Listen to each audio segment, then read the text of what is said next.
Hi, പുതിയൊരു വീഡിയോയിലേക്ക് സ്വാഗതം. ഈ വീഡിയോ ഹൈറിച്ചിനെ കുറിച്ച് തന്നെയാണ്. അപ്പോൾ ഹൈറിച്ചിലെ ലീഡർമാരെ നിക്ഷേപകർ വലിച്ചു കീറി തേച്ചൊട്ടിക്കുന്ന കാര്യങ്ങളാണ് നമ്മൾ കണ്ടുകൊണ്ടിരിക്കുന്നത്.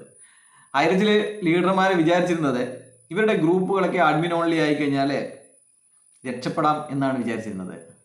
അപ്പോൾ പിന്നെയാണ് മനസ്സിലായത് ഈ ഗ്രൂപ്പ് അഡ്മിൻ ഓൺലി ആക്കിയ എന്താ വാക്ക് ഉപയോഗിക്കേണ്ടത് പറയല്ല, അവന്മാരൊന്നും ഇപ്പം കമ്പനിയുടെ കൂടെ ഇല്ല എന്നുള്ള കാര്യങ്ങൾ പിന്നെയാണ് ഈ ആ ഗ്രൂപ്പിൽ പെറ്റി കിടക്കുന്ന നിക്ഷേപകർ മനസ്സിലാക്കിയത്. അപ്പോൾ പിന്നെ പറഞ്ഞിട്ട് കാര്യമില്ലല്ലോ.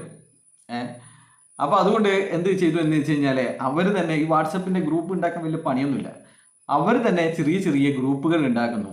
അവർ ഇതിൻ്റെ കാര്യങ്ങൾ നമ്മൾ പറയുന്നതും അവർ പറയുന്നതും അവരുടെ ബുദ്ധി ഉപയോഗിച്ച് ചർച്ച ചെയ്ത് അവരൊരു തീരുമാനത്തിലെത്തിയിരിക്കുകയാണ്.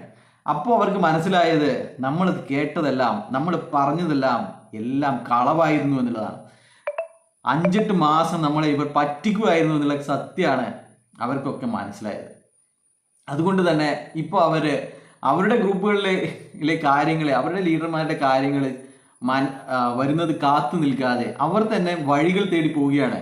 അവർ ED ഓഫീസിലും അവർ കലക്ടറേറ്റിലും അല്ലെങ്കിൽ അവർ അഡ്ജുഡിക്കേറ്റിംഗ് അതോറിറ്റി നമ്മുടെ കോമ്പറ്റന്റ് അതോറിറ്റി ഒക്കെ പോയി കണ്ടിട്ട് അവർ കാര്യങ്ങൾ മനസ്സിലാക്കിയിരിക്കുന്നു. എന്താണ് നമ്മുടെ ഭാഗത്ത് നിന്ന് ചെയ്യേണ്ടതും എന്താണ് വരാൻ സാധ്യതയുള്ളതും എന്നുള്ള കാര്യങ്ങളൊക്കെ മനസ്സിലാക്കിയിരിക്കുകയാണ്. അതുകൊണ്ട് ഇപ്പോൾ കഴിഞ്ഞ ദിവസം നമ്മുടെ ഗ്രേറ്റ് പുഷ്പേട്ടൻ്റെ വാക്ക് കേൾക്കാനിടയായി. അദ്ദേഹം പറയുന്നത് ഗ്രൂപ്പൊക്കെ അഡ്മിനോളിലേക്ക് നമ്മളെ ഗ്രൂപ്പൊക്കെ അഡ്മിനോളിയാണ്, അല്ലാതെ രക്ഷയില്ലാന്നാണ് പറഞ്ഞിരുന്നത്.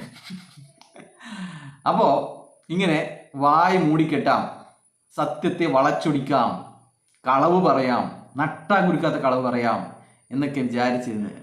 എന്നിട്ട് ചുളുവില് നമ്മൾ സ്വരുക്കൂട്ടി വെച്ച കോടികൾ കൊണ്ട് ശിഷ്ടകാലം ജീവിക്കാം എന്ന് വിചാരിച്ചിരുന്ന ഹൈറിച്ചിലെ അട്ടകൾക്ക് പിടിപ്പത് പണിയാണ് ഇപ്പോൾ നിക്ഷേപകർ കൊടുത്തുകൊണ്ടിരിക്കുന്നത്.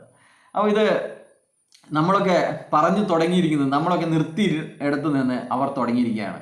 ഇനി അവരെ ആർക്കും തന്നെ തടുക്കാൻ സാധിക്കില്ല എന്നാണ് പറയാനുള്ളത്. ബൈ.